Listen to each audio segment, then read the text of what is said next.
नमस्कार, आप देख रहे हैं नेक्स्ट जन ब्रॉडकास्ट में हूं आपके साथ शुभम उपाध्याय। और आज हम बात करने वाले हैं मध्य प्रदेश में शराबबंदी के बारे में।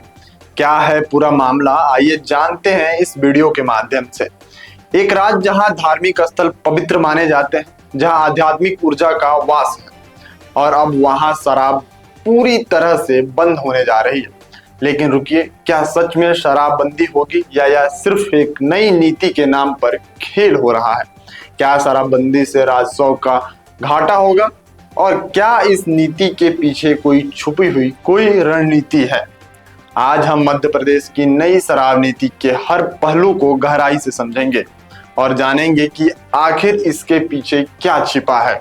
आइए जानते हैं इस पूरे वीडियो के माध्यम से कि आखिर में जो मध्य प्रदेश में शराबबंदी का नया नीति आया है वो है क्या। 23 जनवरी 2025 मुख्यमंत्री मोहन यादव ने एक ऐलान किया। मध्य प्रदेश के 17 धार्मिक स्थलों पर शराब की बिक्री पूरी तरह बंद कर दी जाएगी। इस फैसले के बाद पूरे राज्य में हलचल मच गई। उज्जैन, ओमकालेश्वर, महाकालेश्वर, मंडलेश्वर, महिर और चित्रकूट ऐसे अनेक जगहों पर बहुत सारे ऐसे जगह हैं जहां धार्मिक स्थलों पर शराब बंद करने का ऐलान किया गया। लेकिन यह फैसला अचानक क्यों लिया गया? क्या यह धार्मिक आस्था की वजह से किया गया या इसके पीछे कोई बड़ी कहानी छिपी है? शराबबंदी की खबर से पहले से ही एक और चौंकाने वाली घोषणा हुई।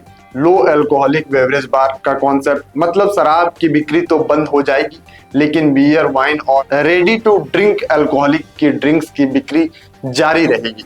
मतलब शराब बंद है, लेकिन बियर ऐसे छोटे छोटे ब्रांड के जो कम अल्कोहल रहता है, बियर, ये सब बिकते रहेंगे उसी जगह पे। शराब की दुकानों को बंद कर दिया जाएगा। स्पिरिट्स जैसे विस्की, रम, वोडका पर पाबंदी होगी।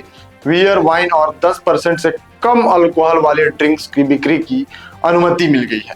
तो क्या यह पूरी तरह से शराबबंदी है या फिर एक नई तरीके से शराब उद्योग का बढ़ावा देने की रणनीति? मतलब शराब बंद है, लेकिन जिसमें 10% से कम अल्कोहल है उसको आप बेच सकते हैं सेम जगह पे। अब जरा आर्थिक पहलू को देखते हैं। शराबबंदी से राज्य को करीब 450 करोड़ रुपए का घाटा होगा, जो राज्य के कुल एक्साइज राजस्व का एक बड़ा हिस्सा है। लेकिन सवाल उठता है, क्या सरकार सच में इतना बड़ा घाटा सहन करने को तैयार है? मध्य प्रदेश सरकार को शराब से सालाना 16,000 करोड़ रुपए का राजस्व, 450 करोड़ रुपए के घाटा, शराबबंदी से अनुमानित 20% तक लाइसेंस नवीकरण शुल्क में बढ़ोतरी, ये सब कहानी है मध्य प्रदेश सरकार की, जहां पे शराबबंदी को लेकर नई नीति लाया जा रहा है। क्या सरकार घाटे की भरपाई के लिए दूसरी जगहों पर शराब की बिक्री को बढ़ावा दे रही है?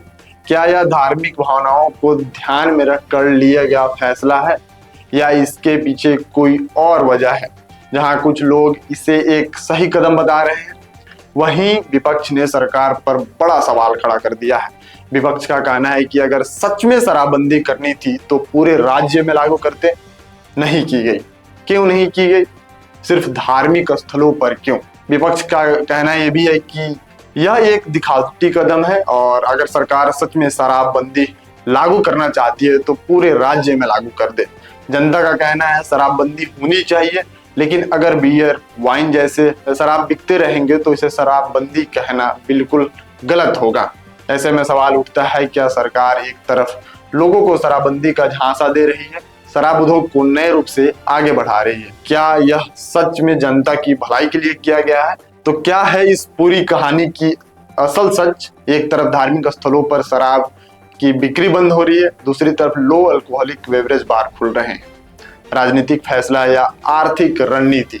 धार्मिक स्थलों पर पाबंदी सरकार, लेकिन अन्य जगहों पर बिक्री। 450 करोड़ के घाटे की भरपाई आखिर में सरकार कैसे करेगी? आपको क्या लगता है? क्या यह सच में जनता की भलाई के लिए किया गया है फैसला है, या इसके पीछे और कोई मकसद है? कमेंट बॉक्स में अपनी राय जरूर दें। बाकी आप देख रहे थे नेक्स्ट जन ब्रॉडकास्ट, मैं आपके साथ शुभम उपाध्याय।